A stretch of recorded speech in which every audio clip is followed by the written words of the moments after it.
Hey, I through, appreciate it. take us through what happened here. It looks like 39 Republicans voted for the bill, 168 opposed it. Yeah, well, if we had a Justice Department that was being just, I would have been, I think all 39 would have been with it, for it. But look, Rob, I'm hearing from more FBI agents, people in the Justice Department almost every day.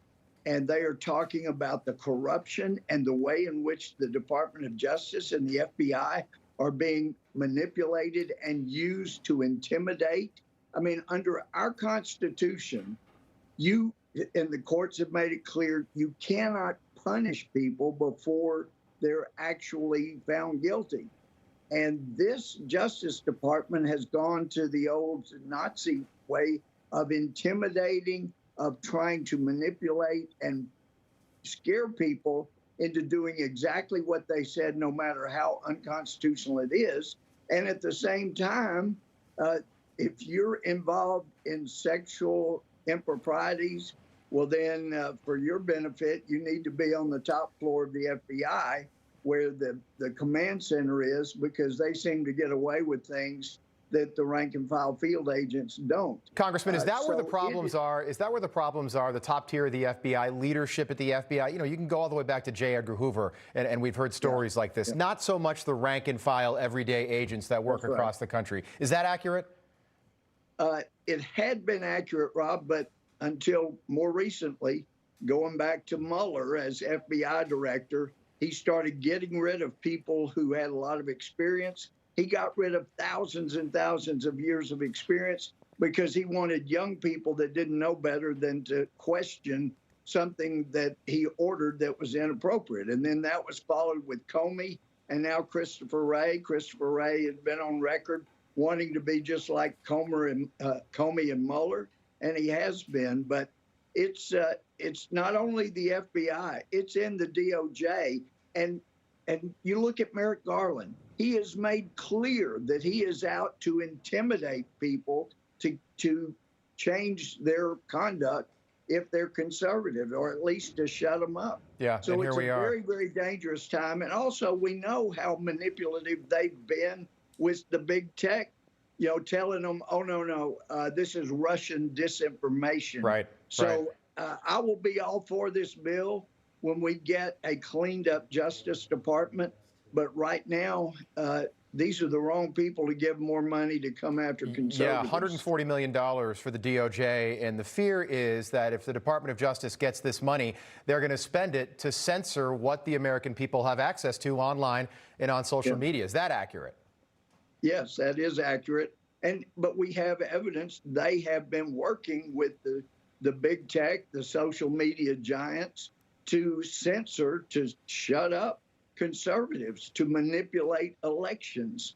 So it's a scary time for America. And I did not use that term Gestapo lightly, but they have gone from not punishing until you're found guilty to punishing, just making life miserable, intimidating, and the Gestapo tactic of arresting people in their underwear and parading them out for all to see. I mean, it's a page right out of the old Nazi field book. Monday will be 8 weeks since the raid on Mar-a-Lago. Of course, we've been covering that since it happened in early August. Democrats overwhelmingly in the House supporting this 203-16.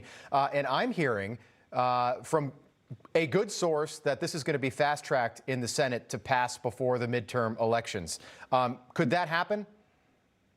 Yeah, it could, because people don't want anybody saying they're not for law enforcement. But my whole background, my adult life, most of it has been invested in the justice system and being a law and order judge.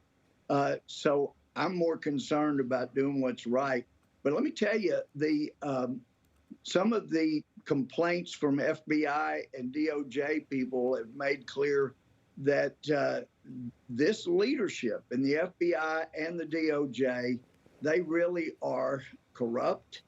And heck, they fired one guy because agent in charge, because he would not coerce the two field agents into signing a lie in order that the DOJ could get a warrant. Yeah. And the field agent said, we're not signing with it. We'd have to swear under oath. We're not going to swear to a lie.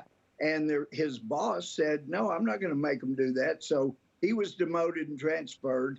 They make it clear to agents, you do what we tell you to do. We don't care about the Constitution. Congressman, how much does this play a role in the midterms? We're under 40 days to go until the midterm elections, November the 8th.